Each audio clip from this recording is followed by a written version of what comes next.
Alrighty, so these are the patch notes for Chaos Zero Nightmare. Additional fixes, event where the dimensional tunnel offered lower rewards than other areas. Okay, acquisition probability of forbidden cards has been increased. Good, because people were playing the season and basically getting absolutely nothing.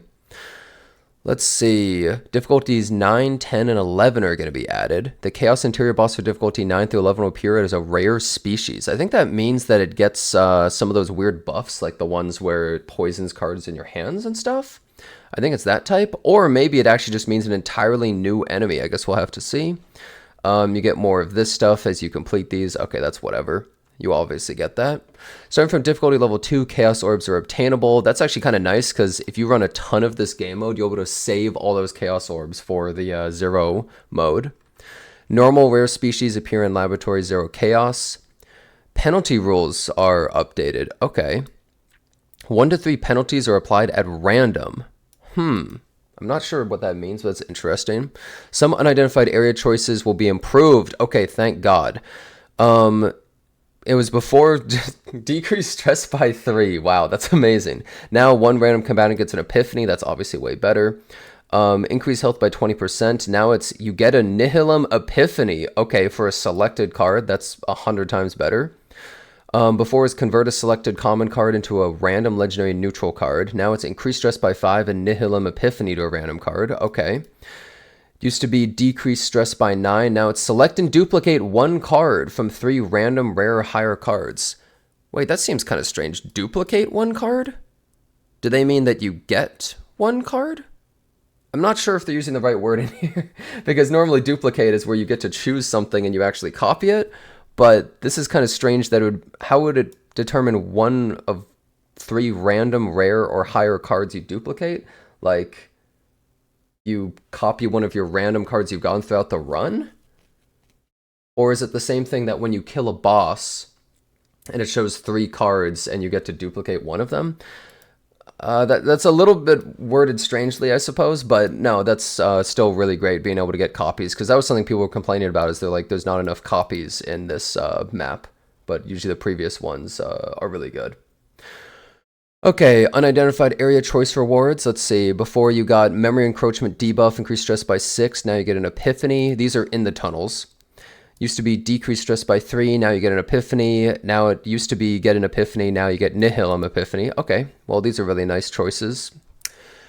Oh, they're buffing up some of the equipment stuff. Okay. Before it used to be, wait, when an ally is forbidden card, plus 20% damage amount, 20% shield for 1 turn. 2 times per turn. Oh, it removed the for 1 turn. It's just a permanent increase for the rest of battle. You know, that makes sense because it says when an ally uses a forbidden card, and I don't know about you guys, but I was only able to use like at most 1 per turn. Like, it was pretty much impossible to use 2 in the same turn. So, I mean, that's a nice change. It used to be if you have 5 or more cards in hand. Now it's 3 or more cards in hand. Wow, Incomplete Carapace actually a really good shield now. Ending turn with 3 cards in hand is like very possible for many teams. Used to be when you use a forbidden card, you got 3% health. Yeah, this was trash. Now it's 3% health and 80% fixed shield. Well, more usability. Depends on how many forbidden cards we get. When drawing with ability plus 20% damage amount, 1 turn, 2 times per turn. Now it's when drawing with an ability, increased damage amount by 20% for 1 turn, 2 times per turn. Wait. So instead of plus 20% damage amount, it's increased damage amount. I think that means that this was additive. So if you had a 300% damage attacker, it'd be 320%. But now it's increased damage, so it's multiplicative. So if you had a 300% damage amount, it would be 360%, basically. I think that's what it means. I guess we'll have to see. It used to be if you needed 6 cards in hand to get a 30% damage boost. Now it's 4. That is way easier to use and a lot stronger now. Now it's actually a pretty damn good weapon. Card adjustments. Self-generating experiment. Yeah, it used to cost 2, and when there was 6 or more cards in hand, the cost of 1 random card in hand changes to 0 for 1 turn, but now it has lead, so it could potentially cost 1. Honestly, I still don't think that this is very good. I think it's going to be a little bit too hard to use. It clogs up the deck, and if it doesn't get lead, which often won't happen, That is not very strong. However, if you have that one equipment that automatically uses a lead card at the start of the turn, then actually maybe this becomes really strong potentially. If you put it on someone like Magna, who's already going to use that anyways, I don't know. I don't know if you can put it on Magna, but forced learning apparatus was cost 2, 1 time per turn. Upon using draw 4 cards, upon using 4 cards, draw 1. Now it also has lead. Okay. So they're just putting lead on both of these to make them easier to use if you have that one equipment, I guess. I don't know if this makes them super usable, but maybe there's some pretty cool combos with them. I guess we'll have to see. Forbidden algorithm. It used to be create 1 random forbidden card in hand. Now it's it's lead. Create 1 forbidden card in hand. Okay, so they just threw lead on all 3s. They're like, okay, the cost is too expensive. No one's using them. Just toss lead on them. All right, they all got lead now. All right. I mean, that makes sense. It's 1 a.m.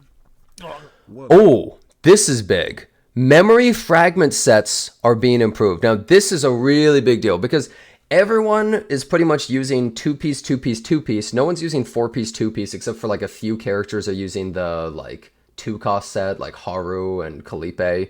It's just really not that good. Okay, passion set now is 20% instead of 15%. I've heard that it can potentially be good on Veronica, so maybe that makes it worthwhile using on her. I'm not sure. The 5% boost, it doesn't really sound like much, but I mean, it is a 33% increase on what the set is doing. Maybe that's actually significant, even though 5% sounds so small. The void set is now 20% instead of 15. The instinctual growth set is now 20 and 15 instead of 15. I think that's the instinct one. And now the order set, wait a second, used to be 5% for 1 turn, max 3 times. Now it's 10% for 1 turn, max 2 times. Oh, so if you use 2 attack cards, you now get the max amount of damage from this, and it's an increased amount of damage. This actually means it could be good on Yuki, because Yuki had a lot of trouble, in my opinion, of using 3 attack cards, and then from the 4th one onward, it would be increased damage, which is kind of unreliable a lot of the time. But using 2 attacks and having the max damage, that's a lot more consistent. I don't know the math of it, if it's going to beat a 2-piece crit damage, 2-piece attack, 2-piece whatever other set. I'm not really sure about that, but this is a significant increase. Now, a character like Luke, obviously this is just a fat buff for him because he wanted this set anyways, but that's kind of interesting. I'm a little bit curious about this one. Does that suddenly increase Yuki's power by double her damage or some crap? No, but it is actually a pretty nice change. I wonder if she wants to use the set. Let's see. An event in Dimensional Tunnel that offered lower rewards than other areas at its difficulty has been removed. Okay, so they just removed something that sucked. The acquisition probability of forbidden cards in the tunnel has been increased. Okay, that's good. And then they've fixed some errors. Basically just some bugs that are happening where things were unplayable. Yep, not really anything super crazy, but it's pretty nice. Obviously, we need as many bug fixes as possible. So I think these changes sound pretty nice. I guess we'll have to see some of the changes of like how likely it is to get some of the good rewards and stuff. And I'm really curious about the higher difficulties because they're saying that there's going to be a different type of boss and they have different patterns and stuff is what they said in the announcement post. So depending on how they do that, it could be really cool because, I mean, currently we've just been fighting the same bosses we fought on like the Mist Planet, which was like, I mean, okay, cool, but I've run Mist Planet 100 times. I'd kind of like to see some changes. So if the bosses actually have some new moves and stuff and they're way harder, I mean, maybe that's a good thing because I do like the game a lot, but I also feel like I clear a little bit too often, too easily. If it starts getting really difficult and you really have to like sweat to be able to clear the boss, I think that might actually be kind of a cool thing. Anyways, though, looks like a cool little balance patch and, well, hopefully it'll go well.